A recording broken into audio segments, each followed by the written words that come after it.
This video is sponsored by Sovereign Syndicate, a new Victorian steampunk CRPG from Crimson Herring Studio where your successes and failures are decided with tarot cards instead of dice. Fight, talk, and deduce your way through the dark underbelly of this fantastical take on Victorian London. Use your investigative skills to untangle the web of mysterious disappearances and nefarious cults across brothels, opium dens. I'm thinking we'll even find an abandoned Radio Shack. And instead of rolling a d20, the fortunes of your skill checks rely on the favor of the innovative tarot card chance system. What will the fates have in store for you? Sovereign Syndicate is available now to scratch that CRPG itch on PC via Steam and GOG.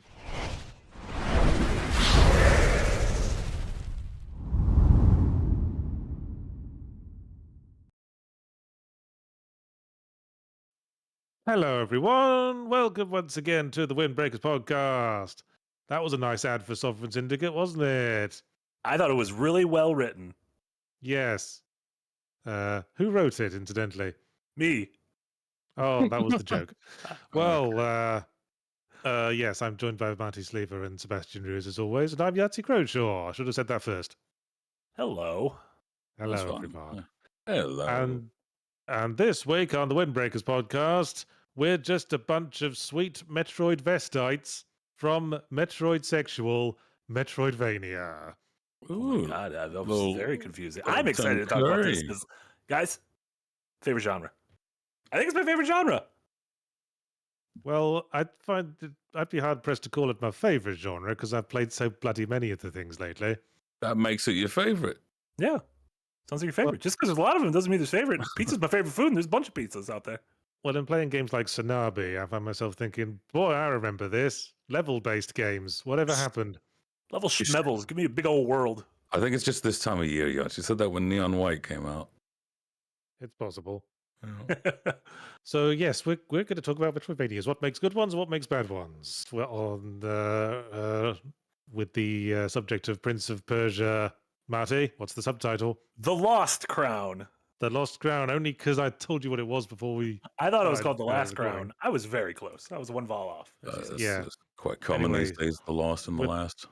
With the new Prince of Persia slightly forgettable subtitle being a Metroidvania, and by many accounts not a bad one, we thought we could talk about what makes that bad, what makes that game good, and all the 10, 100 million, billion, squillion indie platformers that are also Metroidvanias not quite so good. Mm-hmm. I think it's... do you want to start with the basics? What are we defining? What's a Metroidvania? Well, a Metroidvania... Do we even like the name? Hey, I liked it. I love the name. It's the only name that's stuck. Yeah, it could have been a Castletroid. It could have been... was it the creator? He was saying... He actually, the creator of Metroidvanias, or Symphony of the Night at least, said he preferred Zelda-vania. He thinks it's closer to Zelda than Metroid.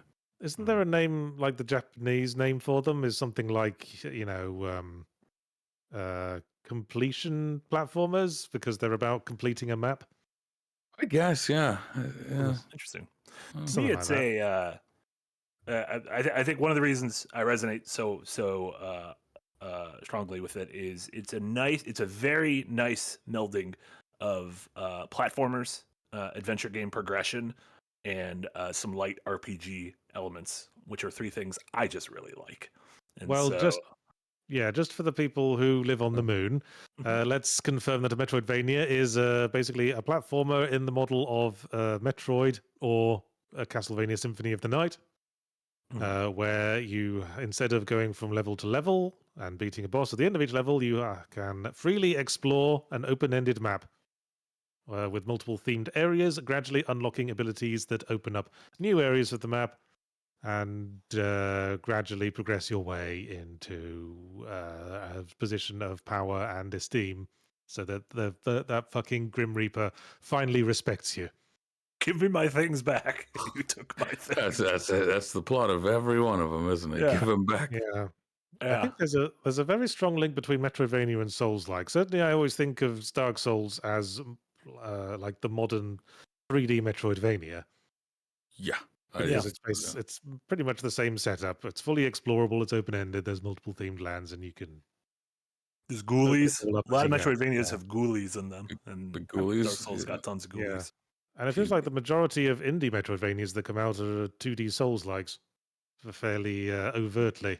I don't Yeah. know where that's come from, but yeah, the last, I'd say, like 3 Metroidvanias I've played, including The Last Faith. I haven't tried this one just yet.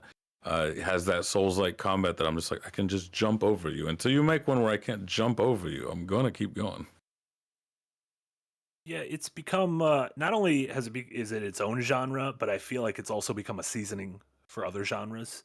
I was just looking at a list of some of the bigger games I've played over the last few years, and I feel like games like Jedi Survivor, God of War Ragnarok, Pikmin 4, Elden Ring all have Metroidvania-esque elements to them. Yeah. Although I don't think I would. Pikmin 4's the odd one out there, isn't it?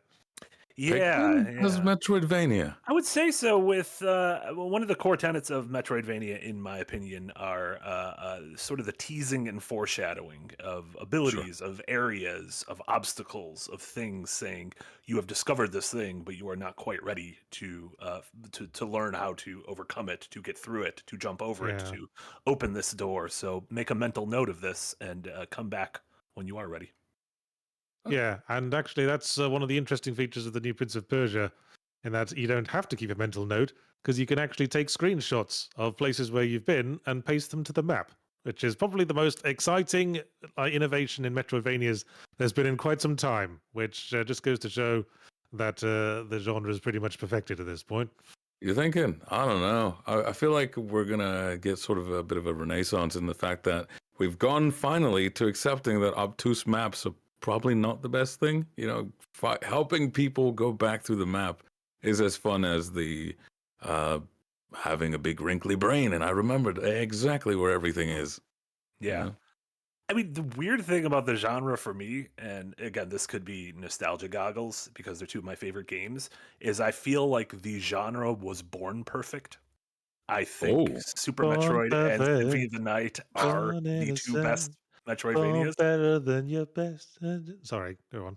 I don't know which direction you were. I did not point in the right direction. I think those are the number 1 and 2 best Metroidvanias, and I think they were the first 2. Like they are the progenitors of the name, and so I feel like there's a lot of games who are trying to chase that high, and a lot of games come close. And then I feel like the more successful ones are the ones that take that feeling and do something different with it. Okay. Well, Sure. I don't think you could say Metroid and Symphony of the Night didn't have room for improvement. Oh no, I did say that. I think they are perfect. And okay, that's a contentious point, because personally my favorite open world Castlevania was Aria of Sorrow. Yeah, let's argue about that. My lord, my gosh, my golly. The GBA ones were really good. The GBA trilogy was really good. The characteristic of Castlevania was always a hugely extensive monster list to sort of express the fact that we're in Dracula's castle and all the monsters come to Dracula's castle to hang out and party. And Aria of Sorrow works that into gameplay very effectively with the elements that every single monster you kill drops a unique soul that grants you a unique ability. And that completes you're just a Pokemaniac at heart. Well, for me it completes the Castlevania formula so well, and clearly Igarashi agreed, because when he was making his game that was just all the good things about Castlevania piled into one game, i.e. Bloodstained Ritual of the Night, he remembered to include that bit from Aria of Sorrow. So I thought it was a little too much. I thought Bloodstained was a little too much. There's a little too many ingredients in that jambalaya for me. You weren't a fan of the cooking mechanics? No, literally, yeah. There was just there were too many ingredients. I don't think Bloodstained is bad. It just felt like it truly felt like a kitchen sink game, which can sometimes be good, but other times I'm like, do we need every system imaginable? Frost, what say you? Did you you weren't playing Super Metroid and Symphony of the Night back in the day, right? You came to the genre later. No, funny enough, actually, that's one that I kind of got into late. As you know, that's a great thing about indie games is sometimes they go 90% off, and you get Hollow Knight for like $2. But I bounced off of it immediately because of the world. You can just have a go every now and again on very open world Metroidvanias, where you go, I'm just going to go in a direction until I hit something. And you can just go for hours and hours and actually not find anything because it's decided to not lead you around. And it wasn't until Guacamelee that finally it just actually held you by your tiny baby hand and said, "Here, you're a luchador, and now you get the double jump and the roll and it keeps on almost." It was a better entryway into Metroidvanias, and that's when I really got addicted to the whole like, oh, okay, you are. It is. I think it's more cerebral, the whole genre. I think it gets into a better spot in my tiny little brain that I enjoy more than just a normal platformer would do, because I kind of like zone out in those. But these are, yes, remember where things are located at, this sort of sense of space. I still love the all-time favorite Metroidvania gag is when you see a wall, but there's like an undefined line and a haze there, and you're like, oh, that's something I got to smack. There's something right there, isn't there? Absolutely love it. So it's hitting like a different reward center of the brain, because I don't know, humans are made of like 5 of them or something like that. And it's that sense of discovery. It's just unmatched, absolutely unmatched, and it's exploration and discovery. Yes, yes, exploration and discovery is one of the like the major food groups in video game design, and Metroidvania, of course, plays to that strength quite a bit. So why don't we get into it and talk about what turns us off a Metroidvania? And I think you were talking about being able to pick a direction and go, but I think I've played a lot of them where you can't, because the first place you go to, there's like 2 paths you can go, and one of them is the way to go, and the other one's just a locked door. You need an ability later. Open up. Yeah. I think that has more to do with sense of scale, because I've been, I guess, studying Dark Souls and some of the Metroidvania maps that I really like, and I go, why do these other ones suck? When they are essentially that, where it's like, all right, you can go these ways, but this door's locked, and going that way leads all the way back. I feel like it's just sense of distance. You have to go so far out before you actually eventually come back and go, damn, this is actually interconnected. But you went through a different way than the one that you'd expect to go through. And you know what? Something I do appreciate in Metroidvania.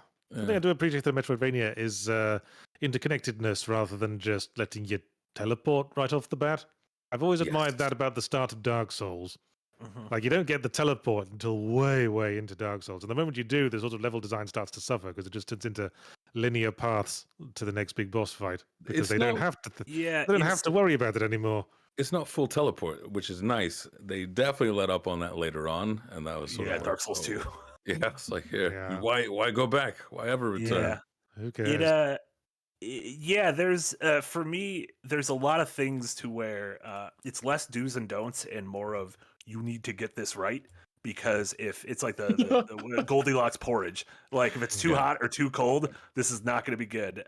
Fast travel for me is if there's too much of it, you have no faith in your level design or even your sense of locomotion of like the person having fun playing the game. If there's too little of it, then I'm like, Jesus Christ, by the end of the game, I have to go all the way back there, and I have to go through all these fucking areas that I've already completed, that I already know what to do, that there's nothing for me to do other than run through here. And then that's frustrating. So it is, to me, there's that balance, but it's also, if I'm going to be backtracking a lot, which is a core thing in these games, like, have it come at times where I now have new abilities and I'm opening up new things, and I'm constantly teased with the prospect. Like when you're trying to get to, I love when I'm like, this is where I'm going, and then I get to a fork in the road. I'm like, but I want to see what that way is first before I go in the direction I'm going. And that sort of teasing really works. I mean, that's the whole point of the backtracking. You backtrack, and as you're backtracking, you look at all the places you couldn't access before and think, hey, let's like try and see if we can go through here now. Yeah. What was it? I guess that's that second strength then. If the first one is discovery, the second one would be retraversal. And I'm with Marty here in that sense of like, you kind of have to get to a certain point, you have to just kind of get it right. And to me, I don't like the games that almost like tease too blatantly and way too early. I know in Metroid, they like to tell you about that one spot. Remember that you can just double jump, right?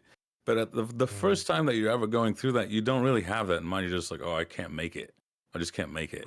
Then you get the double jump, and your brain immediately just has a blast of, wait, that one spot, instead of just like a, hey, look, it's sparkling, and you can just assume you're later going to get an ability that, I don't know, throws me at sparkling things, you know? I like Metroidvanias where new areas are locked off by organic abilities rather than just doors. I think that's Metroid's problem. they just lock off areas with a door that literally doesn't open unless you've got the weapon that makes it open. And the when you purple do door, that, the green door, the orange door. yeah.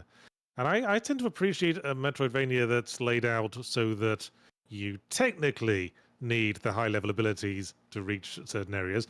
But if you're really crazy with some of the traversal abilities we give you earlier, you could theoretically break sequence and get to places you're not supposed to be at.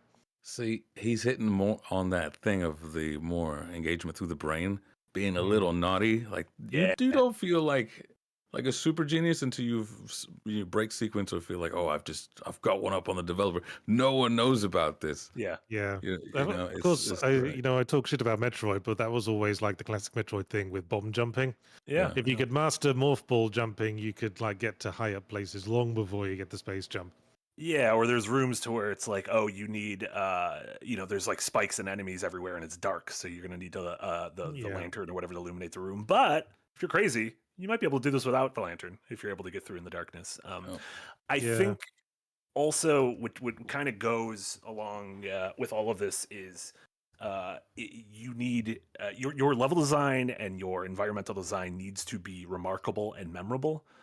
Yeah. I was playing that Disney Illusion Island, which came out late last year, which was a perfectly serviceable Metroidvania for children.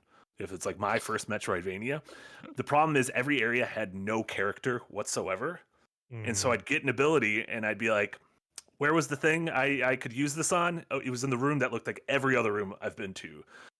Whereas I feel like, so take Super Metroid and Symphony of the Night, Zebes, the planet, and then Dracula's Castle. The areas have these really distinct identities to them. Like the Zebes has their own little biomes, has the hot one, the haunted one, the water one. Those are my three favorite types of people to date. And then Castlevania like has the castle is just like laid out. There's like there's the dungeon and there's the towers and there's the attic and there's the library.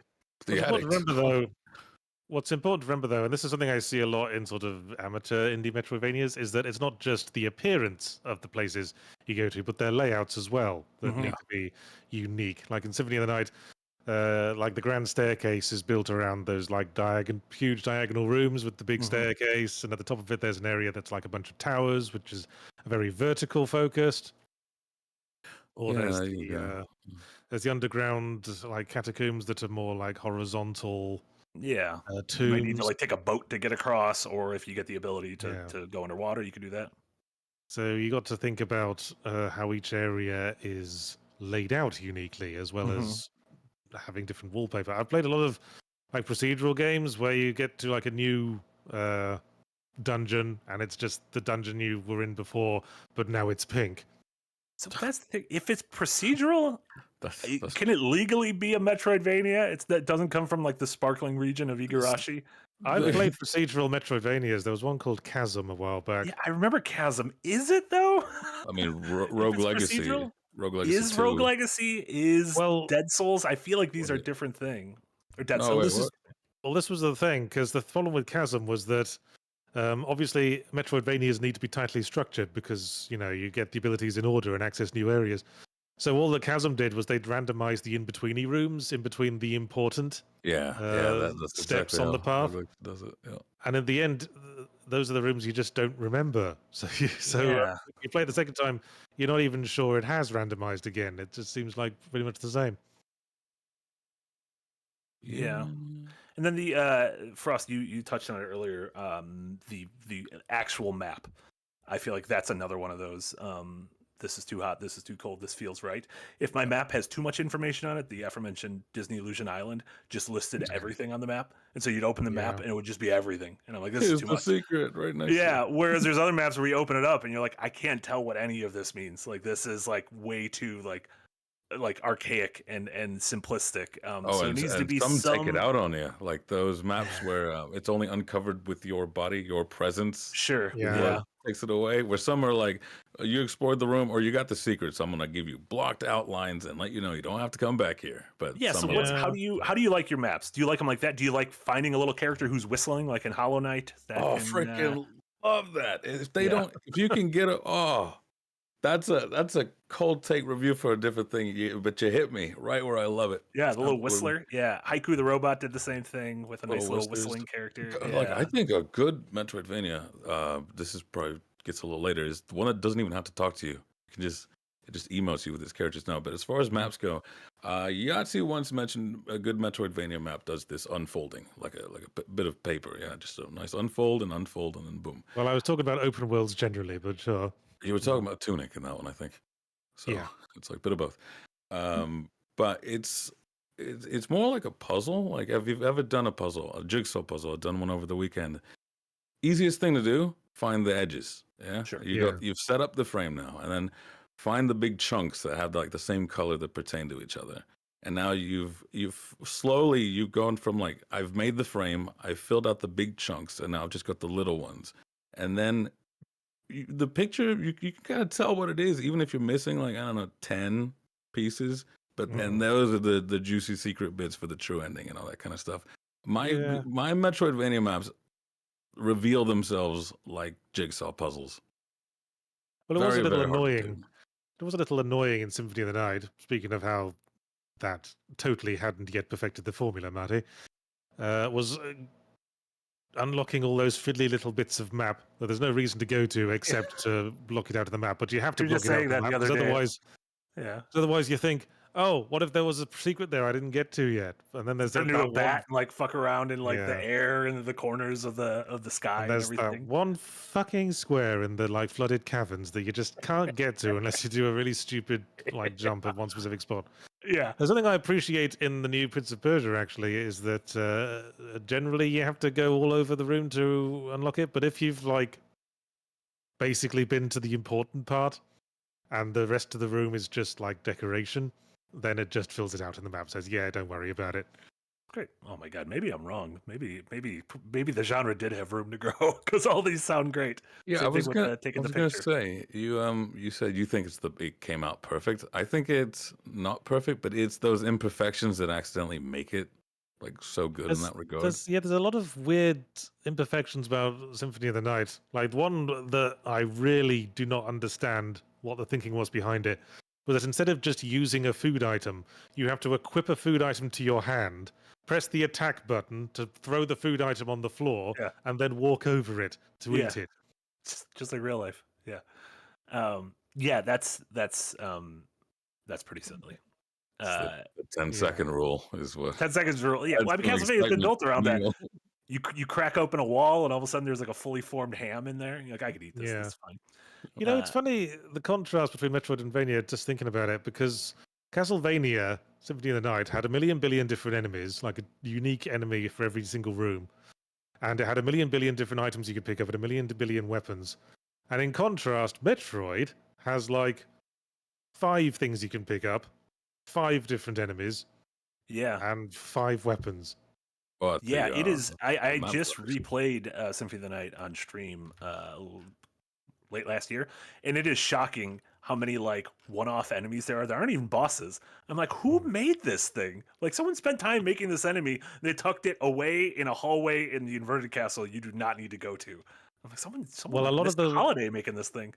A lot of the enemies in Symphony of the Night, they just copy pasted the sprites from Rondo with Blood Rondo or previous Castlevania games. So, you know, it's not that impressive.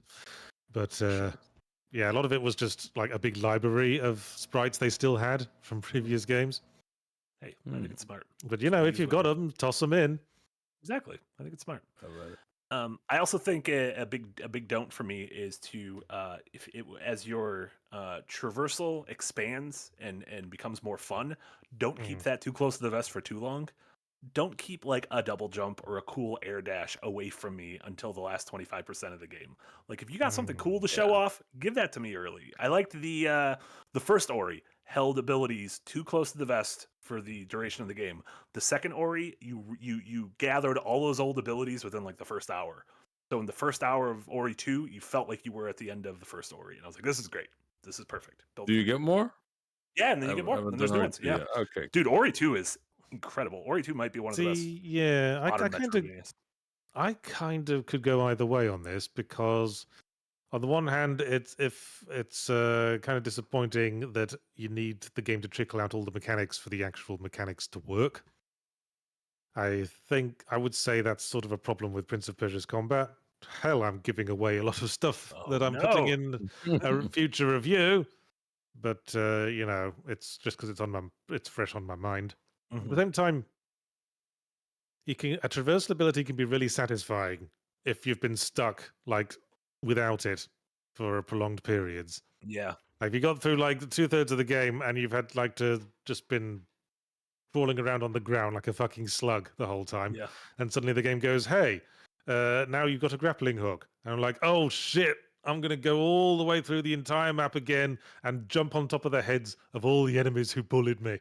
Yeah. Oh my God, a high jump? I could jump high now? So sometimes, I guess you got to find the right balance because sometimes, edging the player, as it were, can make it all the more effective. A lot of edging this Boy, year. that Prince of Persia trailer gives away quite a few plot points, I've just noticed. I think that's Ubisoft. That's in Ubisoft's bag. They do that a lot. Yeah. It's just a bluff. So you wouldn't think that we would, but we do. Yeah, Frost, how do you feel about that? Do you want them? Do you want all your goodies? Do you want to start with your dessert, or do you want it portioned out? That's interesting there because you have to at some point acknowledge, like the only way you'll know that you got all the goodies was after you beat the game. So it's in that sense of surprise that it can subvert itself. Like Superland, you get one jump and then a double jump. But then at the end of the game, even though it's like, oh, I'm happy enough with the double jump, you get a mega jump that you can just hold the whole way around. And even though it gave it to me after like near the end-ish of the game, I still spent a majority of my time with it secret hunting. So I think like almost the amount of use I get out of something instead of just when I get it. I think in a good Metroidvania, there's a certain point towards the end where you get what I like to call the "oh, just go to the fucking final boss already" ability. Yeah. Where it's just like makes the traversal completely trivial, like the Black Panther ability in Aria of Sorrow, where you can just super fast blur across the screen without even interacting with the enemies. Or in the Symphony of the Night when you've got the poison fog ability. Yeah. It's like, you're fucking done. Just go to the end, asshole. Yeah, the upgraded screw attack in Super Metroid. Yeah. That's you mentioned earlier Dark Souls and sort of the map design of that, and that's one of the things. There's that moment in Dark Souls everyone talks about is where you after you are in the church and you take the elevator down and you're back in the Firelink Shrine, and that to me is like the moment when everything clicks with Dark Souls, where you're like, oh, this is what you are. And that's a similar thing in Super Metroid when you go through all the zones and you're like, where the hell am I? And then you have a bunch of new abilities and you go a little bit to the left and you break through a wall and you're back at the starting ship. And you're like, oh my God, I made a big circle. Like that's what this game is. Like this game, that's what this map is. And Hollow Knight is the same thing where you'll come upon the city again. And that's always the thing I really like in a game where it's like, you don't realize it, but you've come back home, and that really like puts the map in context. I'm kind of clued into all the tricks now, though. Like I've played so many Metroidvanias. I unlock the map that shows the area that I'm currently in, and I say, okay, well, there's the boss fight. There's the area where we get the new ability, and that little corridor there is where we are tutorialized in the use of that ability, and that brings us back around to that locked door I couldn't open earlier. All right, that all checks out.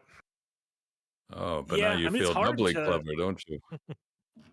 That's, I guess, one thing here is, so we talk about Super Metroid and Symphony of the Night, and whether or not they were fully formed when they came out, it doesn't feel like the genres have grown that much since the Super Nintendo and the PS1. There's a lot more of them, and they get kind of stapled to other genres as well, like an Arkham Asylum or that kind of thing. But like when was the last time one like really kind of impressed you with something new? Doomblade, actually. It was like 2 years ago. What is Doomblade? Doomblade is a Metroidvania. The only interesting thing is the character can only attack on the thing you click with your mouse. It's very mouse intensive Metroidvania. And the way it opens up the map, the way it makes it so like you're slashing with your mouse, and through that is how you get through the map. It's how you get across everything, and it just keeps on opening up over and over again, and keeps expanding and expanding. And I'm like, Jesus Christ! I got one of the endings Metroidvanias, for those who don't know, sometimes have multiple endings. This was the first one where I stopped at the first one because I was just like, Jesus Christ, I'm terrified of where it ends up going elsewhere. But no, it was great. And even though it looked kind of funky, the biggest thing that stood out was like, oh, you've tried something new. And it's quite nice, especially because the boss fights were multiple mobs instead of just one boss. So you just have this character going across the freaking, and it's you on the mouse. You're playing Fruit Ninja. Yeah. Quite nice. No, I struggle to think of like Metroidvanias that have done something that new and impressive. It's probably why I was impressed by the fucking photo mechanic in Prince of Persia. It was something. Yeah. Yeah, I guess nothing new under the sun and all that. Did you guys ever play Yoku's Island Express from Oh, I did, 6 years ago or so? That was a pinball No, Metroidvania. I didn't get around to that one. Delightful. Although, actually, now you mention it, I was impressed by that Leica Age Through Blood. Oh yeah. And how it traversed. It was a Metroidvania, but with the Trials HD motorbike riding traversal mechanics. Mm-hmm. That felt fresh and refreshing. Yeah. Yeah. As you say, like I was writing in my review this morning. You can judge basically every Metroidvania by at what point in the game you get the double jump, which is officially the point where the designers ran out of ideas. That's why if you get it right at the start, it's fine. Yeah. So if you're just something with like fundamentally different platforming mechanics like Leica is what it takes to make something really stand out for me. Yeah, and I guess and Yoku's Island Express, which is your like a little pinball going around these pinball environments. There's also the kind of the Tunic, Witness, Outer Wildsy ones that are ostensibly Metroidvania, but just with you learning things with knowledge. Yeah. Isn't there a word for that? Like, Metroidvania. Metroidvanias, where the abilities aren't a double jump or a new weapon, but it is literally you now understand what the game is trying to tell you at this point, so you can engage with the first screen of Tunic in a way that you could have right at the start, but didn't realize you could. Same thing with those. Yeah, limited replay value though, because you could just play it again and just instantly know how to do everything. Yeah, those feel like very. That's like once you know how the magic trick is done, it's hard to kind of re-experience that moment of awe for the first time. And I've always thought that's the problem with detective games. Sure, yeah. Yeah. I think, funny enough, that's the strength in Hollow Knight, because the developers have said there's 2 ways to get to each area. You at least get one more play out of it. Now that you know everything and where everything is, you're like, oh, I could have accessed this area a little sooner then, instead of the other one. Like it. Actually, I feel like they are getting to that point where most of the innovation is going to come through, I'd say, like the accessibility or quality of life features, like the camera in Prince of Persia. Because the ones that stood out recently, like you said, was Doomblade, which was just a lot of the similar stuff, but just a new way of handling the character. Rusted Moss added a grappling hook, which is no innovation; it's just great, in its own right. Moonscars was interesting simply because the map would make an AI that would hunt you down.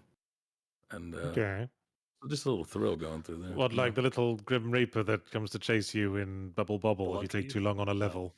No, it's you.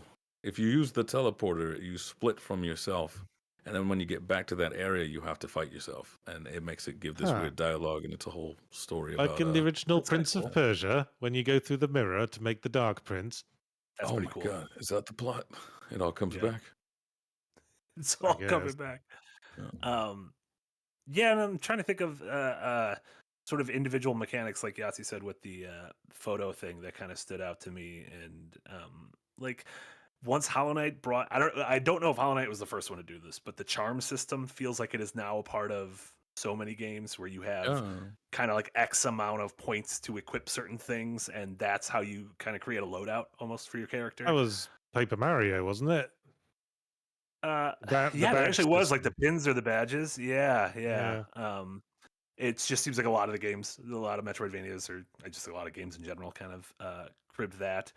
Ori had the like when you create a respawn, like you can almost like utilize the energy you have to create a respawn point. Funny that the sequel didn't do that, considering it was one of the few like unique game mechanics. Yeah, and I guess the sequel just sort of overloaded you with checkpoints to try to make up for that. But then speaking of, I like the bash mechanic in Ori, which is the ability to kind of like slow down and bounce off like an enemy projectile or little energy nodes that are in the environment, and those are things that are used for combat, for traversal, for puzzle solving, and like a lot of those really exciting chase sequences in Ori involved that, and that's a mechanic that once I wrapped my head around, I really loved. I ain't got no crumbs for you. Sorry. Did a full exploration. That was a Metroidvania thing. Just ended up Yeah. back at the start. Yeah, There's a he's fucking Metroidvania meme. my couch. Yeah. There's a meme I seen on Twitter that was like Metroidvania fans when they get on the elevator, it's interconnected. Just freaking out. Yeah.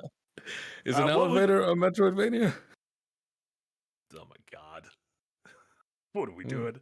Hotel Metroidvania. No. So what would you, if you had gun to your head, what is your favorite Metroidvania? You would say Aria of Sorrow? You know, Aria of Sorrow and Dawn of Sorrow. I wish Dawn of Sorrow didn't have that fucking stupid 3DS like touchscreen gimmick where you had to end all the boss fights by drawing a little rune. Because if it didn't have that, I'd like it more than Aria of Sorrow. In fact, I've literally ROM hacked it in the past, so I could play it without having to do that. Get rid of that second screen. Yeah. Although having said that, Dawn of Sorrow has like this really shitty generic anime art, and Aria of Sorrow has like art, like really good, like traditionally painted character art. Can I just say Dark Souls is my favorite Metroidvania? Damn, he took You mine.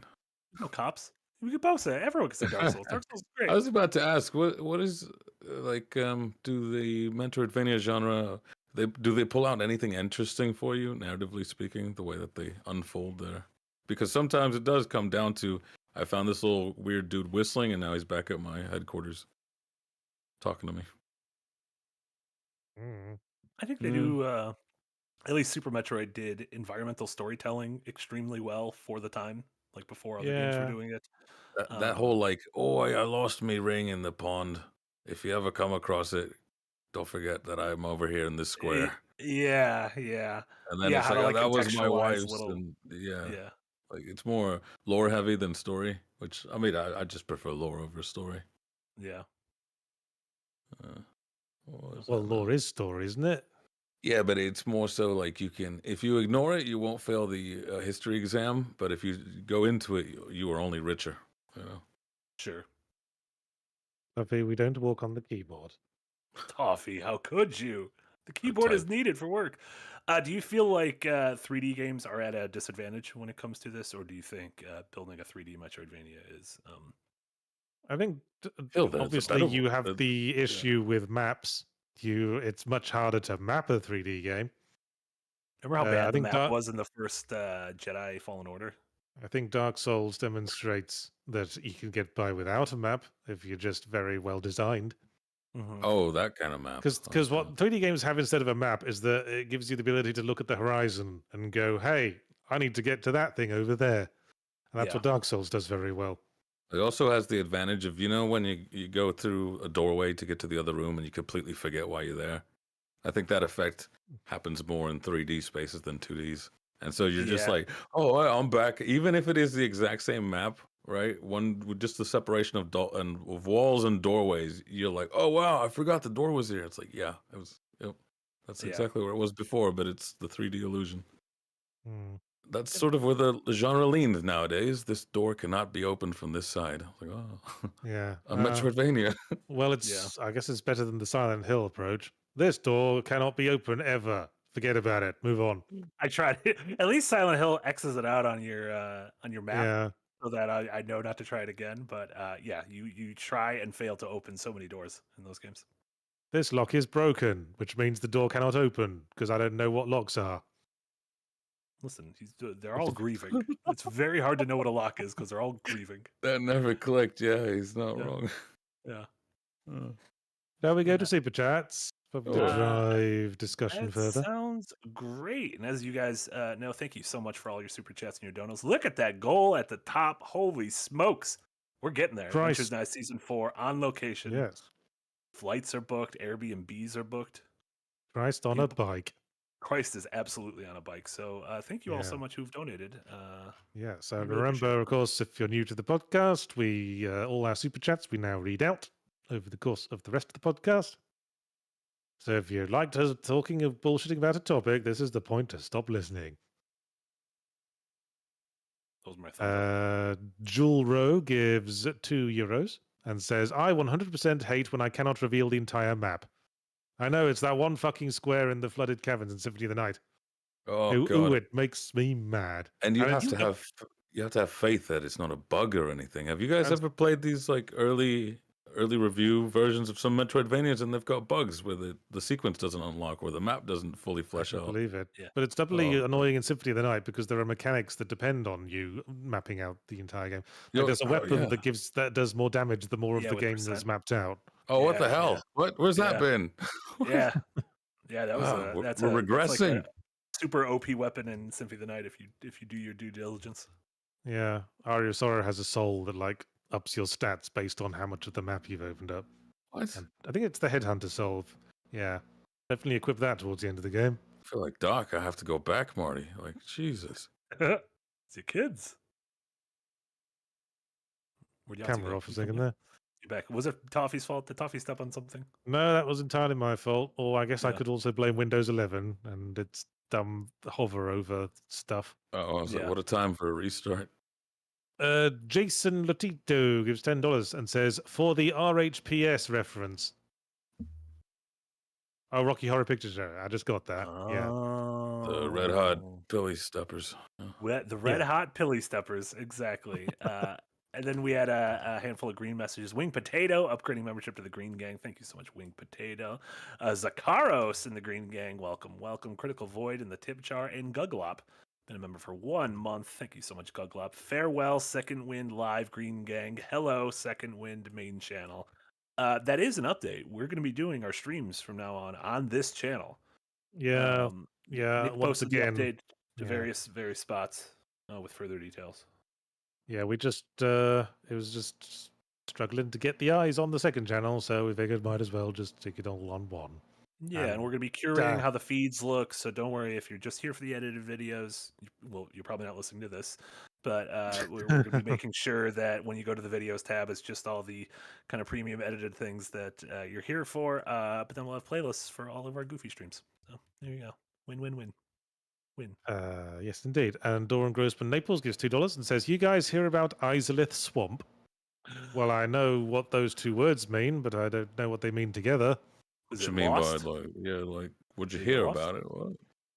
It sucks. I don't know. Well, Izalith is like the fiery bottom realm in Dark Souls, but it's Yeah. not a swamp. It's like a lava area. The swamp is what's under Blighttown, which is the thing that was the start of every poison area in every Googled Souls-like game. Googled it. There was a mod inspired by Cut Contact where Lost Izalith was a swamp teeming with all sorts of weirdos. So apparently it was originally a swamp, and then they just covered it with lava because they couldn't be arsed to finish it, and then someone... Oh, so it didn't think there was enough swamp in Dark Souls? Yeah, someone they had covered in lava. they had an intervention with Miyazaki. They're like, you put too many swamps in this game. You need to. I just take one like out." swamps. Who was the guy that talked him down from that then? Because he's gone in Dark Souls 3. God. Yeah. Can I at least wean myself off with a fen or a bog? I've got the shivers, bro. Just a bog. On my ear. Anyway. Urban M gives 10 Polish zlotys and says, just pointing that the goal is not updated, Nick. Well, it is now. Your shaming worked. There you go. Monetary shaming always works. It does. Critical Void gives $5, says, newest cold take was fucking fire, Mr. Ruiz. Would love to see some more review-style videos in that same vein. Oh, Bad. Metroidvania. Yes. Obey that one person. I agree. Everyone check out Frost took a look at Hades in the year of our Lord 2024. Goodness me, you're behind the times when it comes to reviews. I reviewed Really hear what he thinks years of ago. Silent Hill 2. Yeah, I like having the final say. So no one else is gonna have one. Oh, I see. Pet Pumpkin gives €5. Says, do you all have any ideas for interesting Metroidvania mechanics? Something more interesting than double jump, etc., etc. By the way, love the hat, Frost. See, yeah, look at that. This hat's got me €5. What's your hat got you? Well, I guess it was worth it. Yeah. What would you add? What do you think a Metroidvania hasn't done that they should do? Unicycle. Oh, actually, funny enough. Oh, all right. Explain. Just a unicycle, so Yeah. you have to sort of nudge left and right to maintain your balance as you move across. I don't know. You put me on the spot. I'll Yeah. make the. Oh, you just seem prepared for that. I was gonna say, environmental destructibility, like whole hog instead of just those. You can break this one, or with an ability, you can break this kind of wall. I'm like, just Wow. environmental. Well, I guess Well, Pizza Tower kind of does that. I guess you just break the entire world then. Well, Until wouldn't there's that be nothing cathartic? left. Yeah, exactly. I Just suppose, yeah. Make everything. it an end. Make it an end game ability. Yeah, imagine Yeah. flattening the entire world. Because every Castlevania game ends with the castle being demolished anyway, so might as well have fun with Let it. me do it. Turn Hollow Knight into just a sinkhole. The entire thing is just bottomless chasm. I think have any Metroidvanias had its course? So you have Guacamelee has kind of the two realities or whatever, the light and dark world. Oh, Yeah, yeah, I've you're kind of seen phasing those, through yeah. there. Have any of those done sort of futzed with time travel to where things you do in one impact the future one because you Oh, planted see, a like- seed in the early one and it's now a tree in the later one? I feel No, like so- there must have been at least one that does that. I've not I feel seen like I it. might have even played it because I just can't remember. Whoa. Someone on the chat will know. Yeah, I don't know if Chat knows it. Axiom Verge 2 had a similar had sort of the dual world thing. I mean, technically, Dark Souls DLC. Yeah, Dark Souls DLC. You're not really like Time loop, doing yeah. something in one that's directly impacting the other. Oh, okay. Yeah, sure. Someone suggests time spinners. Time splitters, time spinners. Time spinners. It's a Metroidvania about time. I don't know that one. Although I don't know how much of the time powers are actually employed as mechanics. Yeah. People are mentioning Sonic CD and Ocarina of Time. I'm talking about games that feel like a Metroidvania. Yeah, Metroidvanias. Weren't you paying attention to the title? Yeah, there's plenty of time travel games. I made a Yeah, very yeah. clever Rocky Horror Picture Show reference at the start. Yeah. And for what? And for what? Ugh, my clever references are wasted on you people. Yeah. I said a good Tim, not a good Tim Curry. And love it. Delicious. Where was I? Yes, LOTR fan 193. I'm guessing that stands for lunch on the riverbed. Yeah. And gives $4.99 and says, "Hello, here's some money for Adventurous Night Season 4. Thank you very much." Just It a will go fan of towards having that. lunch on the riverbed. Yeah, that's a Peter Jackson's a fan of that. Yeah. Yeah, Loves noshing on the riverbed. riverbank, I should have said. We just If you're having lunch on the riverbed, then you've annoyed some gangsters, I think. Uh-oh. Sleeping with the fishies? Yeah, having a picnic with the fishes. Yep. Okay, Robo Knob the Snob gave us a deep red super chat, so we have to pay Uh-oh. attention to his very important point. He gave 119.99 euros, blimey, and says, "One of the things I hate the most in Metroidvanias is when the new power stroke whatever acts as a glorified key, i.e. now you have fire to melt enemies and also that ice wall from before, rather than creating new challenges like, hey, now you float for a couple of seconds." Yeah. Well, that was my point about how Metroid's all based around opening doors with guns. Yeah, that is the act of unlocking, but you do have a few abilities that you're gaining. Yeah, you get spin jump, you get a high jump, you get the ability to maneuver underwater. Yeah, But I that's a do bit of like, both. I think the best things, and honestly, tools I like in every game are things that function in combat, traversal, and puzzle solving. So if you give me a single tool that can do all three, like I was saying that thing in Ori, to where you kind of can bounce off projectile to fire it back at enemies, to reach new heights, or to solve puzzles, that's great. I love Yeah, those you kinds might of you might abilities. like Doomblade. Just click. Combat, That's what you get to do. traversal, puzzle solving, grappling hook. Grappling Rusted hook, Mars. absolutely. Hmm. Yeah, that's the Swiss Army knife of abilities. There you go. And thank you so much, RoboNup. And Nick the OG in the tip jar for 1 month. Thank you, Nick. Obsidian Watch gives $5 and says, "Today's cold take felt like a hot take thanks to Frost ranting. Besides that, hey you all and hi toffee." What much of a rant, right? I've got the emotional support to emote for me. It's very deadpan. That didn't feel very ranty. That didn't feel very ranty at all. Maybe it's a rant. If you're into that, it's whatever Yeah. you want it to be. It's a haiku. If you pay for that much, yeah. Exactly. oh, RoboNob the Snob isn't done giving his money. He gives us another $5.99 and says, also, I'm playing FF16, and I just want to voice how much it absolutely sucks. RoboNob, stop playing it. If you don't like a game, stop playing it. I'm always impressed by people's ability to just number out the numerals. Just boom, at a glance. I can't do that. That is Final Fantasy XV. Serious? XV. It's I mean, easy. There's a it's 10 and a small, 5 and a like 1. these. That makes I 16. feel like it's a maybe generational gap, right? Because like I had to learn cursive when I was in school. You probably had to do Roman numerals when you went to school with Diogenes. I don't remember specifically being taught Roman numerals. I just know what they are because I'm generally well read. I get tripped up when we start getting into the 40s because they put an L at the end, and I'm like, what's going on here? Where did this L come from? L is 50. That's not that hard. I know that's what it's when I see a Super Bowl and I'm like, what just put a number at the end it's of this? because it's like it's as much about position as anything else. Yeah, it's like, I think did D that is come the tough before one. the V or after? Yeah, D? D is 500. Get the fuck out of here. It's the biggest one besides M. What's M? 1,000. Get out of here. Get out as in MM for 2000. Wow. You don't ever wonder how all those TV shows have like the year at the end of the credits, and they always starts with M because I thought that was an in joke of like the producers to their like mistress or something. I thought that was an MGM thing. I was like, it never clicked. That was how many M&Ms were eaten on set. No. You can keep going, Yahtzee. I think we're done. We're done spoofing and goofing. No, just surprised of me that apparently people have trouble reading Roman numerals, but then why? Why do we do them anymore? Because they look really imposing and interesting, I suppose. I think they're dumb. What has Rome done lately? Well, they've had the Pope for a long time. Yeah. EFD. Tzatziki sauce. Tzatziki sauce. Is that Roman? What? Mediterranean. Mediterranean, I guess. Rome had a big part of Europe. Well, as we've explored, I am unusually good at counting. Frost, say a relatively long word. Fuck. That's not a relatively long word. Aphrodisiac. 10. Did I spell it right?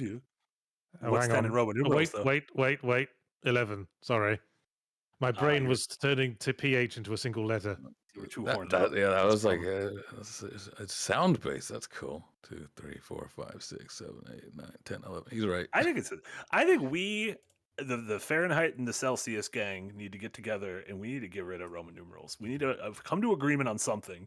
And it's that these Roman numerals need to get the fuck out of town. It's time for a new generation of numbers to come in, and those are just regular numbers. Yeah, and then we get rid of the 24-hour clock. Absolutely. Fahrenheit has 10 letters, by the way. It's too good at that. It's the weirdest superpower, though. It's one of those things you don't know it's impressive until you do it in front of someone. George Lucas says, now let's turn that skill into a gameplay mechanic. We all learned how to count, didn't we? Yeah, I just don't think about it anymore. Sure, yeah. Anyway, Hjorth87 gives 20 Danish kroner and says, long live King Frederick X. Okay. What do you do? Whoever that is. Diane Spencer gives 10 British pounds and says, so pleased to catch this live. And good to see you still alive, Diana Spencer. I thought you died in 1997. Great movie. Great movie came out a few years ago. Yeah. Gakuka gives $5 and says, really enjoying 3 greats, discuss my favorite genre. I always learn a lot and appreciate you. Oh, apparently King Frederick's the new king of Denmark. Oh, right Denmark's now. got a new king now. Did their queen die too? Wow. Man, they're just dropping like flies. Princess Diana was the queen of Denmark. They just take a very long time to elect a new king. Right. The king's elected? No. It's not a king then, is it? Democratic king? Well, they're sort of elected if no one was sure who the rightful heir was. And then it comes down to who's got the biggest army. It says, all my men say I'm the king. That's basically democracy. I saw Game of Thrones. I know what's going on there. Oh, the queen. Everyone's saying abdicated, and I thought she got abducted. I was like, fucking aliens took the queen? We should be more worried about the Queen of Denmark getting snatched by the little green men. Oh yeah, I think like sometimes in some countries, like the monarch actually gets so old they decide to willingly like pass on the crown to their heir. Amazing, That sounds nice. amazing that a country should do that. The Pope did that. Not thinking of anyone specifically. Queen Elizabeth II, you hanger-on bitch. She gave it up to her young son, Hubba. Charlie. No, what's his name? Who's your king now? Charles the Third. See, Who's your king now? It's not I call him Charlie. We're close like that. The first Charles, we chopped the head off. Charles Yes. II, we were okay with though. So Charles doesn't have quite the stigma as it could have had. Mm. Although I remember him saying a while back that he was thinking about like making his official king name George, just because the only Charles anyone remembers is the one who got executed. Oh, well, I was thinking of the third. Did he get executed? No, the current king is Charles III. Charles I was executed by Parliament after the English Civil War. Oh, I Don't thought you you want to meant. keep Charles because you could say Charles in charge? Does that sound nice? I thought you were saying that he wanted to swap to George because the only George was executed. I was like, I know a few. Yeah, that because weren't. I think the George who was like the subject of the King's speech, whatever number he was, George VI, I think. His actual name was Albert, but he went by George because that's a king's name. It was an established king's name. God, imagine. It's a good thing it was just a neutral, George. He could have had a more embarrassing name, and then we're on the 9th of them. Yeah. Anyway, I can see I'm like in the wrong company to be talking about British history. Yeah, I don't give a shit about that. History in general, American was bad for it. Yeah. Roman numerals, get them out of here. Regular numbers. Ugh, fucking Philistines. letters? Where was Just Existing 45? Yes, gives $5 Canadian. Says never been able to catch one of these live. Thanks for being awesome. Been listening to Yahtzee every night since 2010. Hello from Chile, Canada, CA. That was a weird little CA. Well, thank you so much. Well, I wondered who that person who was creeping in the bushes under my window was. Old Johnny Spaghetti. Thanks for introducing yourself. Rob Mace in the Green Gang with a green message. Hello to my 3 favorite bearded, spectacled humans. It's true. We all have beards and spectacles. Damn. Is this a Rough time beard? for Nick. Not fully connected. But one of us is from Mexico and one of us is British, so we're actually one of the more diverse groups in Second Wind. Yeah. One's from Wisconsin. There you go. Say, Mexico of the North. Paya gives $5 and says atmosphere that grows steadily more hostile alongside things getting mechanically more lethal. Ludo narrative joy. I quite like the commentary on alternator. Metroidvanias generally, I think. Yeah, I like the the balance between the two. Like Ico, that's what inspired the Dark Souls feel of like, oh, look, nice little patch of sunshine. Christ, what's in that tunnel? I don't know. But I think atmosphere. Maybe that's one of the reasons Super Metroid to me is dripping with atmosphere, and I think that's one of its strongest elements. And so that's kind of a thing I do associate with Metroidvanias, even though you necessarily don't have to be like a expert in atmosphere. I think that goes a long way. Hollow Knight, same thing. Tunic. Ooh. Tunic. Ooh, doggy. Oh, what was your Hollow Knight thoughts, Yahtzee? I don't know, have you ever talked about Hollow Knight? I'm sure you have, but yeah, I like it. I think it might be a touch over long. I don't think I ever properly finished it. Sure. Yeah, especially when you start folding in the post release stuff, and that's a beefy game. There's like a couple points where you can check out of it though, which is fine. I was thinking I quite like a game that organically gatekeeps areas just with difficulty, sort of like Dark Souls with the skeleton graves right at the start of the game. Like, hey, you could go here if you want. You'll get the shit kicked out of you, but you could. Put up a sign for that, because it's also not the right way, so to speak. Right? Yeah, there's a lot of people who bounce off Dark Souls because they accidentally go to the skeleton graves instead of the place they're supposed to go right at the start of the game. You can also go down into the abyss and just fuck around there. Yeah. What a horrible first time experience. Just fall into a bunch of dark lagoons. Yeah. You Hunter Roge also gifted 5 memberships over in YouTube. Thank you so much, Hunter Roge. Oh, thanks very much. Odysseus Wolf gives $5 and says, hey, y'all, hope you guys are warm. It's currently snowing here in Texas. Yeah, I heard there's a big old climate change frosty disaster striking a lot of the world at the moment. It is. California's been all right. It's been raining a lot, but most Californians are overjoyed when that happens. It Like, is oh, yay, things won't catch fire so much in Yeah. summer. The drought is broken. -1. We're not going to hit double digits until Wednesday. It is Same. -1, and we're not going to hit positives until tomorrow afternoon. Oh dear. Mm-hmm. It's Go terrible. come and live in California. I did. It was very expensive.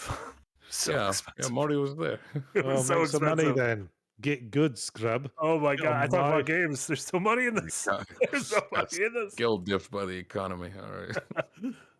Well, you say there's no money in this, but then we got a whole €2 from Snake in the Garden, Oh my who god! says, an Eric appreciation dono. Great mod plus Discord work. Yes, he's the Completely agree. the unsung hero of this podcast. He's the one who's scrambling for all those trailers you're seeing in the bottom right. All those Yeah. all those toffee cams, all those ads running at the start, getting our schedules together because Nick and I are terrible at communicating with him. Yes, he's Great. almost made up for that one time he didn't show up.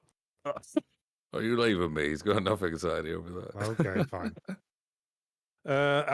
RJ58FTW gives $10. Says, finally got to catch one of these live. Thanks, MLK Jr. Congrats on the launch of Second Wind. Oh, some people get today off. How quaint. You said Technically, you we had like a working choice. on your day We had a off. choice. If one of us didn't Yeah. want to do this, we could have not done it. You said Well, you, I got weekly deadlines. I got shit to Yeah. do. I make my own schedule. If I didn't work today, I'd just have to do twice as much work tomorrow. Isn't that awful? Yeah. Or just delay This a is like day. a fucking. This is a swamp. This whole thing's a trap. So I'm just not minor. going to work today. And then you were like, wow, well, I'm working 12 hours tomorrow. Also, just existing. Welcome to the tip jar and Fuwagen. Thank you for being in tip jar for a month. Appreciate Yes, it. very much. Marty is beautiful, says Cass, who gave us 25 Polish zloty. I did it all in reverse order that time, You just to make did? things interesting. Look at that. Spicy. And now we Yes. know Marty is the sex I've appeal. got a secret. I got a secret admirer over there in Poland. Jak Shemash, Cass. Ooh. And then Pirate Captain Jack gives $5. Says, from a philosophical standpoint, would you say that early survival horror games acted similar to Metroidvanias? How early we talking? When you say early survival horror, do you mean Resident Evil, or do you mean Alone in the Dark, or do you mean Sweet Home, or any of the really, Sweet Home really... has more. Sweet Home has some Metroidvania elements. I would not say Resi and Silent Hill do. Silent Hill kinda does. You do. It's sort of open-ended layout. You go back and forth a bit. I think they share DNA with adventure games, and so maybe that's where some of the Yes, stuff comes yes. from. Is that they pull from the same well? I mean, we can't really say that any game that involves unlocking new areas through exploration is inherently a Metroidvania, because that's basically every kind of game. Agreed. Anyway, Tsunami Dusha gives 20 US. Ooh, 20 US. An orange Oh super my chat. gosh, Tsunami. Not to be sniffed at. Not a fan of Metroidvanias with an upgradable hub to show my progress through a game. I prefer to go through Metroidvanias where saves, shops, and items are spread out instead of having to teleport to a hub and watch that upgrade. Funny, I'm very different. I love having a hub that's all run down and shitty at the start, and then watching it blossom throughout the game. It feels like it's like a tangible sign of my accomplishment. So what's a game that does that? 'Cause I just Ori think of, 2 like, did that. Oh, Yeah. okay. I just think of like Dark Souls 2, but Bejeweled doesn't really look any nicer over the course of the No, game. but it gets folks coming there, like a hub in a Metroidvania. That as you do things, characters are going back there. It's kind of building up. Maybe there's more shops. Hollow Knight has a little bit of that. A little bit, yeah. Yeah. Cookie Cutter does a bit of that. That's a more common thing nowadays, where it's just like, hey, if you find me, I'll go back to your main area. Yeah. Yeah, Jedi Survivor had a big thing with your bar and your little rooftop garden. That didn't really matter. Dark Souls was I weird didn't because give shit one about that. That's because you don't care about the environment. You only care about Roman numerals. it's fair. Well, Well, now I'm being straw-manned. how many letters in it? I don't even know if it's 2 words or not. Is straw man? That's one word, isn't it? No, you're thinking of Strawman? Strawman. Straw-manned has 10 letters. But is it one word or two? It's one word. Depends if you're talking about okay. a straw man argument or a straw man, right? Oh, verb no, wait. gets 11 straw-manned. letters. Again, like I've mistook 2 letters for 1. It's 11 letters. Wacky. Straw for 5. Manned for 6. 11. Oh, Yeah. okay. The count. I appreciated the Dark Souls bit where, the hub gets bigger, but then slowly you lose them and you go, wait, where'd my friends go? Why does this one dude keep laughing every time I talk to him? It seems like he's got a little secret. He's the only one, isn't he? Thank you Yeah. kindly. Yeah. Yeah. Yes, where was I? The Piss Bandit gives $5. Always refreshing to get a visit from the Piss Bandit. And says, the worst is when the devs are stingy with giving players a good dash. Yeah, it seems like the dash is second only to the double jump in Metroidvania commonness these days. I'm happy that right at Yeah. the beginning of Prince, I'm only 20 minutes into the new Prince of Persia, but there's a nice run. It actually takes a while to get to the double jump in You unlock okay. running? Prince of What? Persia. Yeah. You unlock running. Is that what you just said to me? No, there's just a nice run, a button you can Oh. hold to run right from the start. Okay. You know what? You can get across the screen nice and quickly. Oh, you know what pisses me off about that, though, is that it's deactivates if you go from one room to the next. So you're trying to run through the whole map. Oh, that's annoying. And he stops sprinting after a room transition, so you have to stop and start sprinting again. Ew. That's like that's the one thing I like. innovation. Yeah, one step forward, one step back. Yeah, Super Yeah. Metroid has that. Those are almost puzzles to where you're going like hyperspeed once you get that ability, and you need to be unlocking doors in front of you, and the doors need to be open before you hit them to maintain your thing going to the next room. Yeah, Prince of Persia's not really about that. It's more about anime battles. Well, You know that meme where someone goes, teleports behind you. Yeah. That's Prince of Persia combat. That's fun. Yeah. There's a few that are like that where it is more about the fight than anything else. I tend to call those Brawlvanias or Brawlervanias. Yeah. Just like Cookie Cutter was more fighting than just anything else. Yeah. Arcaon Co gives $10. Says, Yahtzee, wanted to thank you for all the years of extremely quality reviews. It started with Fable for me, and I have been here for everything since. Your work is incredibly appreciated. Well, that was the second ever Zero Punctuation I ever made. Wow. Rather than the Darkness first. was the first? Yeah. People who've been watching since the darkness are the real OGs. What did you think of Fable? It's nice that we live in a world where Peter Molyneux exists, so we can point and laugh. Nate Handy gives $5. Says, has Yahtzee tried My Summer Car? I think it's the logical conclusion to the dad game genre. I haven't tried that. I've tried Jalopy, and I've played the demo of what's that new one? Pacific Drive. Oh yeah, that's more of like a spooky kind of. Yeah, spooky game where you have to keep a car running. I do quite like games centered around keeping a mode of transport running. I quite liked the original Far Lone Sails for that. Oh yeah. I don't know why. I just think it's fun. Yeah. I couldn't give two shits about engine maintenance in real life. I just let my brother-in-law fix the car whenever we need it fixed. There you go. Good to have someone handy in the family. Yeah. Anyway, Blue McDee's nuts gives $5. I was waiting for someone else to jump into the conversation there, but no, it's just like Pep Boys, and that's all I had to offer. I really don't like cars. Fair enough. Blue McDee's nuts gives $5. It says most Vanias are door stroke keys. Bad, double jump, swim, flight. Good, mind read, fuse with wall, shoot grenade eggs from butt. Now I fear you've got some very specific examples in mind there. I'm trying to figure out all of them. The last one's Banjo-Kazooie, I think. That's not a Metroidvania at all. I think I know where Fuse with Wall was. Wasn't that one of the Igarashi Vanias? I think Order of Ecclesia had Fuse with Wall. Oh, I was just thinking of Link Between Worlds, the Zelda game, where you turn into like a little 2D hieroglyphic boy and then do some wall nonsense. Grenade eggs from butt. Yeah, that Banjo-Kazooie, you get in Banjo-Tooie, I believe, you get grenade eggs, and Tooie creates eggs either from her mouth or from her anus. Oh, okay. Well, eggs coming out of the mouth means there's something very biologically wrong with that entity. No, she's fine. Don't worry. It's a Yoshi. It's a Yoshi. They've all got Yoshi disease. No, Yoshis eat things and then poo out eggs. They don't shoot eggs out of their mouth. Oh, well, that's just weird, isn't it? What was that? What about the pinky one with a big hooting mouth? What? Birdo. Well, You mean a Birdo. Yeah. Yeah, Birdo. Birdo shot eggs out of their mouth and fireballs as well. But then Yeah. they could have had like the kind of biology where their cloaca is in their face and their mouth was actually their butthole. Whom amongst us hasn't had that?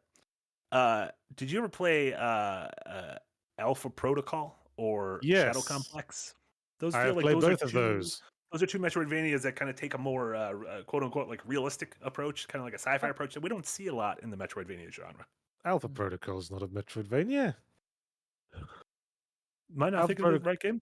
Alpha Protocol is that sort of immersive open-ended RPG thing where you play an absolute twat who, That was more like a BioWare-y thing. yeah, It's a the stealth thing game. that's That wasn't come the up game I was now. thinking. Shadow Complex is definitely a Metroidvania, though, right? Yeah, Shadow Complex definitely is. Yes, that's the one that was written by Orson Scott Card, incidentally. And the music by Tommy Tallarico. Yeah. Couple of winners. Is that the one where you get the goo gun? It's a 2D game where you get the goo gun. I Like think it's it almost is, like that yes. Prey goo hardening. Thing. Yes, that's the one. That one was pretty cool. How come we don't see more of that? More More like goo Spycraft Metroidvanias. So I don't know. You should make one. Oh, that seems very hard to make a video game. It seems so hard. I don't even know where to start. Spycraft Metroidvania. I start there. Hunter Road gives $10 and says, I can't seem to get my thoughts together today, so here is just $10. Also, excellent hat, Frost.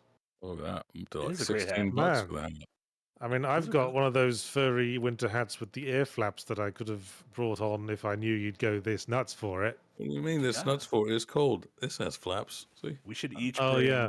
We should Yeah. we should have specific hat days. Everyone wear their biggest hats. I have a baseball cap that says if you don't like the Chicago Bears, and if you lift up the bill, it says fuck y'all. Yeah. See, my current fully emblematic avatar wears a Stetson because I have an inexpensive black Stetson I wear when I go out on sunny days. I just don't wear it all the time because I'm not that guy anymore. Tragic. I'm looking for a nice hat to finish off the Cultite look, but I can't find one. But I saw Val Kilmer is also selling his Tombstone hat. I was very tempted, but it's yeah, $895, made by the original guy. When no, New funding goal. You want a sort of like Indiana Jones hat, or I was thinking on that. I knew a guy who had one. It looked very nice on him. Something head's too big for hats. Something that you can sit on and it still looks functional and also somewhat appropriate. I'm getting the sense something's creeping up behind me. Yeah. Oh, he's gonna attack. Emil as well. Welcome to the Green Gang. Thank you so much, Emil. 1 second. Need to refresh the super chats list. We're at Okay. Lani Soulfire gives $5 and says Golden Sun's puzzle system was very Metroidvania-like, despite it being an RPG. So happy that you brought up Golden Sun. Coming out for Switch Online this week. Golden Sun 1 and 2 being released. Very excited. Yes, I hear it's quite good. They're very good. Yeah, and their puzzles and dungeons give you abilities to almost play out a little bit more like Zelda dungeons than traditional JRPG grind through dungeons. Good stuff. Nintendo, make another one of those. Fluffy's very cat-like at times. Isn't he? Yeah, especially today. Usually just absolutely chill inside your robe. He's doing his being a cat thing. He's looped around twice, 2 Metroidvanias. There you go. Second time was New Game Plus. Waka waka. And off he goes again. Yeah, I wouldn't stress too much about keeping him in frame. I like it. I like it. Him now. Yeah. Patent pie. Oh, missed one. Just Existing 45 gives $2 Canadian. Says CA must have been my Canada flag emoji. Lol. All right then. Little tiny Canada. Oh, Canada. And then Patent Pike gives $5. Says just wanted to say I loved the most recent cold take for the review and commentary, but also for the phrases egg buffet and tinfoil hat and tie. Yes. Latest cold take seems to be going down very well. Yeah. Wonderful. And then CC gives us $4.99 US, and then there's just a weird animated GIF with the word noob on it. That's a noob controller. What number is CC in Roman numerals? That's 200, isn't it? Is it? Oh yeah, C for 100 because 100 starts with a C. As in century. 100, yeah. I appreciate you. And Citrus gifted out $10 memberships over in YouTube Citrus. Thank you so much. Oh, A cent is 100. That's why there's 100 cents in a dollar. That's why century is 100 years. what's the root? Don't, Or don't you all cent? talk shit about Latin because 100 starts with a C? Oh, I Dead can talk language, shit dead about game. Latin. I took Dead game, dead 100. language. Don't I care. took I took 100 tasks or whatever of Rosetta Latin. I'd learned nothing except the elephant is elepantus and oculi, or my eyes. Okay. I think it's always funny to listen to people talking Latin because no one actually knows what accent you're supposed to talk Latin in, so they all just sort of make something up. You know I what? use it That to never learn occurred to draw. me. Yeah, wow. What? Wow. That just blew my mind. Just the thought, like, yes, no one does a Latin accent. They just use their own. Howdy, y'all. Yeah. Six Symptom Tyrannus. Oh, what's that one I really like? Nemo mi impune lacessit. What does that mean? That's It means nobody wounds me with impunity. Nobody makes me bleed my own blood. Yeah. yeah. Wait, what's that That's what from? I think it used to you- be the motto of the Royal House of Scotland, but it's also the motto of the main character's family in Poe's short story, The Cask of Amontillado. There we go. I was like, I know this one for some reason, and Marty's was the Virginia Dodgeball. State motto. Oh, Yeah. I was talking Six Semper Tyrannus. It was Oh. Virginia State motto, which is kind of weird considering who did it, who said it. Anyway, what was I? Just Existing 45 gives $5 Canadian again and says, just snow would be nice. It's been minus 45 here. Gotta love Canada. Hey, It's so- Yahtzee. Having never played Persona before, with which one should I start? You should start with Persona 5. And just let it end there. Yeah. Yes. Because Persona 5 just feels like they took all the stuff in Persona 4 and made it better. And Persona 4 felt like they took all the stuff in Persona 3 and made it better. So might as well start at the top. Yeah, and then if you really like 5, play 4, and if you still really like 4, play 3. Yes, and Never you'll feel have a good weird if you want opportunity to to. play 3 pretty soon because the remake's coming out Very soon. very soon. We I'm should have a excited for the code for dog it that has a soon. knife in his mouth. We need more games with dogs with knives in their mouth. Toffee just gave me a funny look when you said that. Oh, Yeah. give I it hope off you're as not well. putting ideas in his head. Oh no. Anyway, David Hosho gives $10. Says, coincidentally, my pals were just brainstorming how to better label the Metroidvania genre for non-gamers. Props to Trev for Lock and Key Adventure, or LARCAR, the essential mechanic in service of the exploration. Well, you might want to come up with something that doesn't suck as much, David Hosho. Oh my god. Whoa. That wasn't David's fault. That was Trev's fault. Don't blame David. Okay. Fuck you, Trev. That Oh, sucks. Trev. Oh no. Trev taking Yeah. strays. You know what? They can have it because if you can describe a game as lock and key 'em ups, I'm like, I don't want that one. There's My stuff- favorite I- Metroidvanias don't have doors or keys. I don't think there's anything wrong with Metroidvania as a genre name because, hey, you say it and everyone knows what you're talking about. Funny that. Yeah. And also, yeah, if you're trying to explain the concept of a Metroidvania to people who don't understand games, like you don't have to explain them. You're just already too deep. It's fine. They don't need to know what it is. Yes. Just say it's a platform game. That's about all they understand. Yeah. Bu- bu- bu- bu- bu- bu- bu- bu- bu- bu- bu- bu- bum. Bu- bu- bu- bum. Andy Okay. Van, welcome to the Green Gang. Thank you so much, Yes, Andy Van. yes, thank you. And then Cass gives 25 PLNs and says, Yahtzee Maz, Marty. Winky face. How does the level design in Metroidvania style games enhance storytelling compared to linear gaming experiences? That's a I don't big know if question to throw Metroidvanias us have, near the end. like, good stories. I don't think the reason I like yeah, Metroidvanias no, are for their you're right. stories. Yeah, it's the way they No. unfold because it's usually like layered. You know, it's not very Yeah. wide, but it might have a bit of depth to it. It's a very simple story. And it's like my own personal stories of like, man, it was really sick when I got that ability and I could go back and finally jump up there and see what was going on. Like, Yeah. Yeah. I guess Metroidvanias tend to be sort of mechanically focused because the environments are very utilitarian. mhm. Yeah, As I say, you look at the map and go, yep, that's the boss fight. That's the area where we learn the new ability. I got you figured out. Yeah. And it's hard to balance that with storytelling as well. Yep. And usually nowadays it's just like, oh, you were the bad guy this whole time. No. Are Metroidvania synonymous with big old boss fights, with like memorable boss fights? Well, some of them. Yeah. Are there any? Are any not? Tunic. You don't really Tunic's- think yeah, of Tunic's it boss fights for are the bad. boss fights. Yeah, that too. Yeah, you know. pretty bad. Yeah. But I mean, your Hollow Knight, your Castlevanias, your Metroids. I always think of the boss fights first. Your Souls, Yeah, they tend to use Arkham. boss fights are sort of the markers of progress, as they frequently are in other kinds Yeah. of games. Yeah. Yeah, just thinking about. Also, because Metroidvania is focused around gathering new abilities that change the way you act and play, you have to have bosses that sort of, in part, train you in the use of those abilities. Mm-hmm. Yeah, In or much the bestow way them upon like a Mega much Man. the way Zelda dungeon bosses do. See, Gives that's you interesting because it also gives you a bit more ooh. Like you said, it's cool when an ability is for traversal and combat. If you don't have boss fights, like then it's one less use. So Yeah, or you're just rinsing a bunch of normies in the hallway. yeah, I rinsed my normies this morning. Abba. it's the name for his balls. There you go. It's Grundle. Nick the OG gives $2 and says, Yahtzee, a man of many hats. How many hats do you own? I currently own 2 hats. I own my Stetson for sunny weather and my furry hat for cold weather. That's 2. What about when it rains? I Which it does a lot. I wear a coat with a hood. Well, there we go.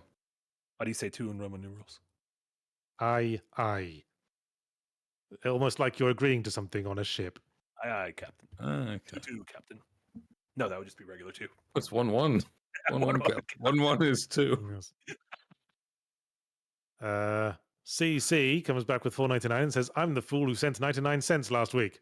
It was nothing more than a sheer incompetence on my end and not a middle finger to y'all. Y'all bring joy. I thought it was very Oh, nice that well- Yahtzee was not amused.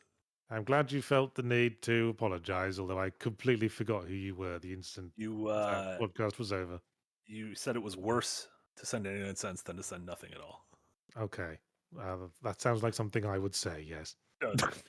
Citrus, welcome to the Green Gang, and Bag of Decks, been in the Green Gang for a month. Very late. Totally forgot it was Monday. Well, forgive you. apparently a lot of people who usually go to work on Monday forgot it was Monday as well. Because they didn't show up.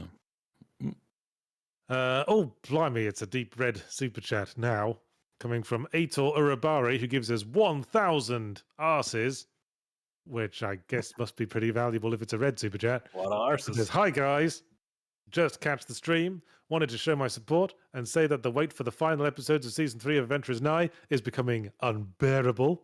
I have strong suspicions about Mortimer's backstory and I want to know if they are true. Keep up the good work. It's true. He's actually from Argentina. Oh my god.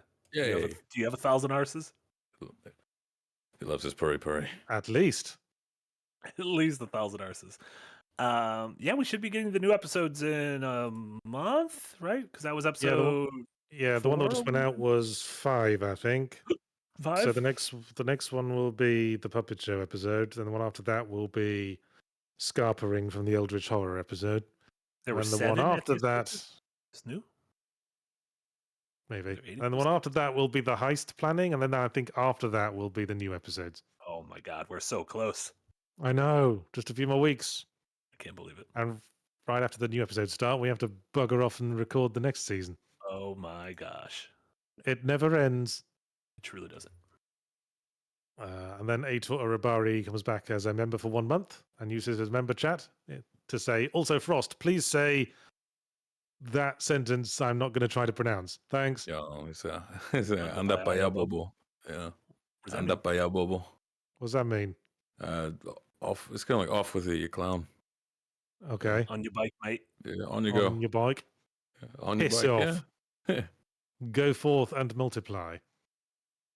Tsunami Douche gives $20. Says, another $20 to make up for missing last week's Windbreaker. I would have suggested Monster Hunter for a good grind game. They simply made the grind itself fun. Okay, well, we're not talking about that anymore. No. Talking about Did you ever Monster Metroidvania. Hunter? I never got into Monster Hunter. Let those monsters be. It fell apart for me after the second boss, and I realized it was just Bigger Boot, the video game. Yeah, because you fight the one, and when he gets down to like a quarter health, the next thing you're gonna fight steps on him, and it very quickly just sort of loses itself there. Mhm. Yes. Yeah. I think Coffee's trying to hint that he wants to go for his walk.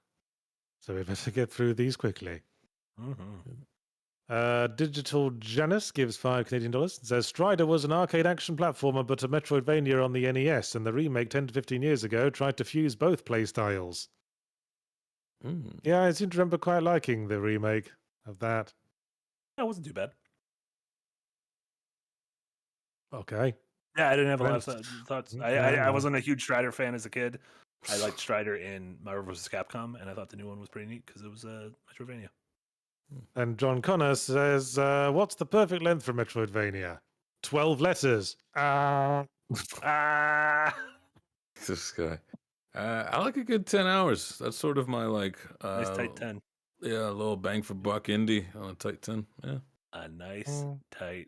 Because you can always do the like multiple ending bit, and the secret hunting takes like a good amount of time on its own. So I don't know. I think I'd just say not too much longer beyond the final traversal ability you're getting unlocked, I would Sure. say. Don't do anything as yeah. crazy as like getting to the end of a castle and then making another castle just fucking upside down on top of it. That's just nuts. That's just absolutely nuts. When that happens, you're like, oh, blimey, okay, we're just going to have a whole second game now. Works I love for me. that. I love Bonus that no one's dared try that since then. You think they could get away with it nowadays? I think there's What? plenty of games where you like unlock the whole map, then at the very end it says, oh, now go through the whole map again to do the next thing. Well, I haven't seen those in a Which is, while. which is sort of functionally the inverted castle trick. Yeah. Snake in the Garden gives €2 and says, Yachts, could you recognize your butt in a lineup? Yeah, we had this conversation yesterday on Persona. If it was your bare ass alongside 4 other asses that look similar, could you recognize your own bare ass? I said I couldn't. How similar yeah, right. How similar are we talking about here? How convincing? Similar skin color, similar like body build, similar weight. Okay, so it wouldn't have a similar amount of hair. No, but you know how like when I would recognize police mine lineups from aren't being like 5 different, completely different types of humans. They are ones that share something in common. Well, my ass would be the big hairy one. Well, what if there were other big found hairy a bunch ones of other pale hairy ones? Yeah. of people relatively your size and your skin color? Well, now I feel like you're just saying that there's just going to be an ass exactly identical to mine and asking me how I would tell it apart. No, That what makes we were them saying feel is very uncomfortable. I would know my ass because it is pale and big and hairy. I don't think I could tell mine. However, I know how mine feels. And so if I could squeeze all 5 asses, I would know which one mine was. I guess mine would be also the one that had the telltale signs of being very thoroughly cleaned by a bidet attachment. Ah, that so you need to like see like what's going on here. That would work if you have any dingles, that's not you. Oh. Yes. You haven't had dingles in years. It's more so like if you got any distinct features or anything. Like my brother's got someone said they have someone said they have a birthmark on their ass. So like that's an easy tell. Wait, can we ask all the asses to break wind? And then we smell them all, and the smell that we like is our ass. Sure. That's a horrible way of doing it, but not one that would fail. I think it would work. Absolutely gets the job done. Yeah. Moving hastily on, Templar Warden gives $5 and says, in the inevitable progress of indie games, could you see a card game Metroidvania working out? Oh, there's got to be one already. I've not tried. Yeah, Metroidvania, right? There's so many indie card games these days. They're working cards into everything now. Yeah. It's fucking Neon White had cards, and that was a fucking speedrun first-person shooter game thing. Yeah. If it doesn't exist, it won't be long without it. It's here. Probably. But it's hard to pull off that sort of, turn-based JRPG style combat in the middle of a Metroidvania. Yeah, what was that? What was that one? Wordless. Yeah, that game's combat kind of sucked. Yeah, and it would just ground things to a halt. Citrus, another Dupe Red Super Chat. Blimey, they're all coming out. Gives 700 Zaras and says, consider this backdated pay for the Mogworld audiobook I borrowed from uTorrent. That and self-discouragement from Steam sales splurging. I don't think borrowed was the word you're looking for there, Citrus. There be a pirate. Are you returning it to uTorrent? You stole. You nicked. And you didn't nick it from uTorrent. You nicked it from me. Oh my God! You took money out of my adorable Chihuahua's mouth. Look at him. Look at his face. Look how mad he is at you. He's so docile. Oh. Where's my money, bitch?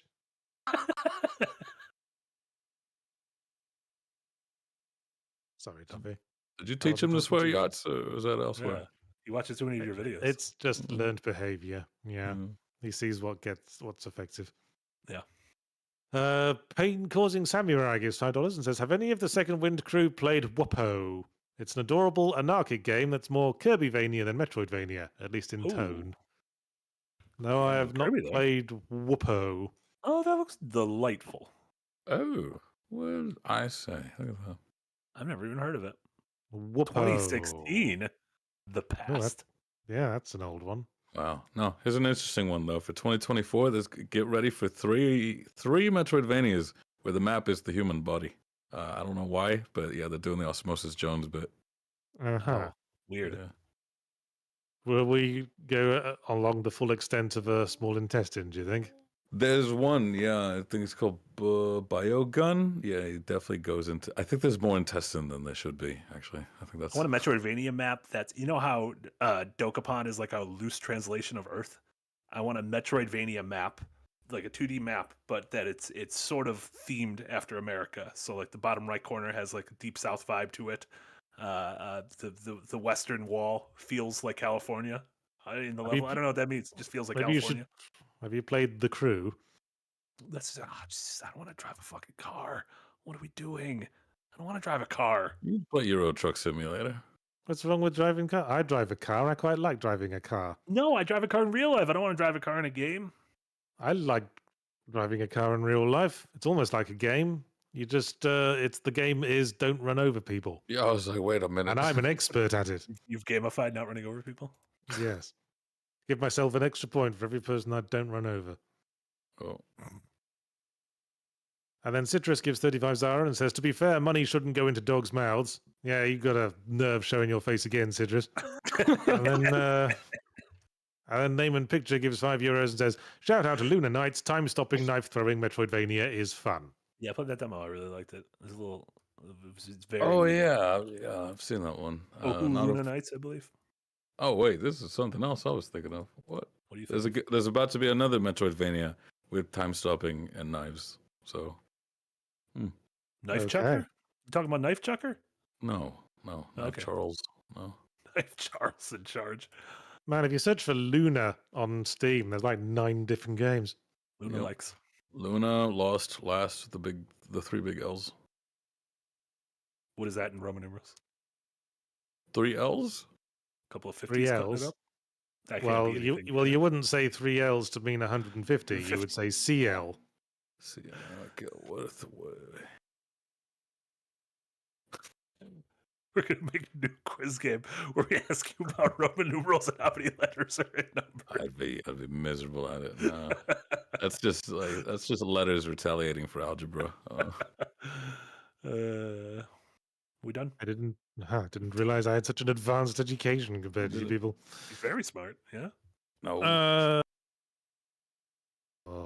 Well, thank you for listening to the Windbreakers podcast. I'm Yahtzee Groshaw. I was joined, as always, by Marty Sleever and Sebastian Ruiz. We were talking about Metroidvania, so hope you enjoyed it. And there's all kinds of shit coming out on the Second Wind channel this week, including from me, another fully ramblematic. It's going to be a retro review this week, because it's January, and bugger all was coming out for a brief period. Perfect. So look forward to that on Wednesday. What else have I got? I've got Yahtzee Tries Wednesday afternoon stream. I'm probably going to be playing Portal Revolution and maybe something else. Yeah. And who's going to join me for that? Frost, you going to join me for that? Sure, I'm a Portal man. Portal all all right. the way. Yeah. Works for me.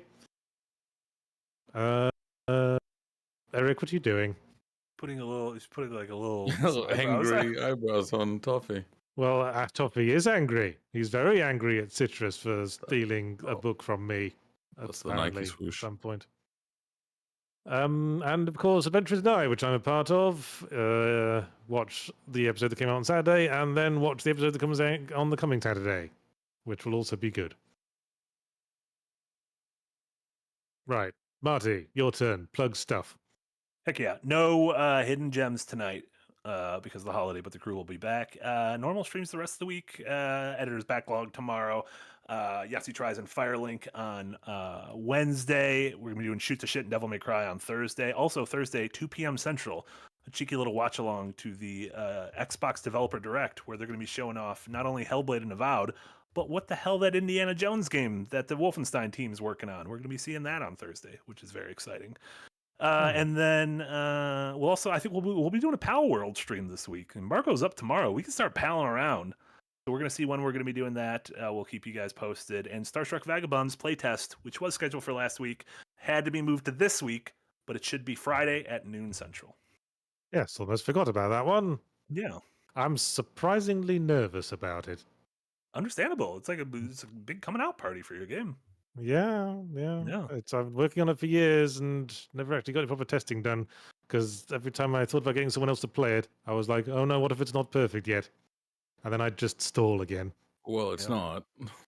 No game's ever perfect. Except for Super Metroid and Symphony of the Night. Yeah. According to one of us. One of the 3 critics recommend. Yeah, and then remember, all of those streams are now on the main channel here. Yes. Rest in peace to the live channel. We loved you. We treated us like your sons, but now we must fly on our wings. Please go. And all Frost. that. Frost, anything to plug? Please go, Frost. He says. Yeah, we got a new cold take out for you guys. This is essentially a review of Hades in anticipation of Hades 2, which comes out, I believe, sometime around March, I believe, in early access. We're going to be throwing in some reviews here in the mix for a cold take. That's, yeah, go watch that. Go watch that again. And then the Pal World stream, that'll be fun. What's Friday? No. Saturday, Better with Friends. Yeah, Sunday, newly released, the normal schedule. Yeah, all sorts of goodies. Lovely. Did it. Oh, you're going to put eyebrows on Toffee again, are you? What have you went over here? What have you went over here? And what have you went over here? Oh, wow. Oh, no. Eyebrows almost went on Frost. Your hack got eyebrows. Okay. I think that'll be it from us then. Okay. See you all on Wednesday. Bye, everyone. Oh. Bye.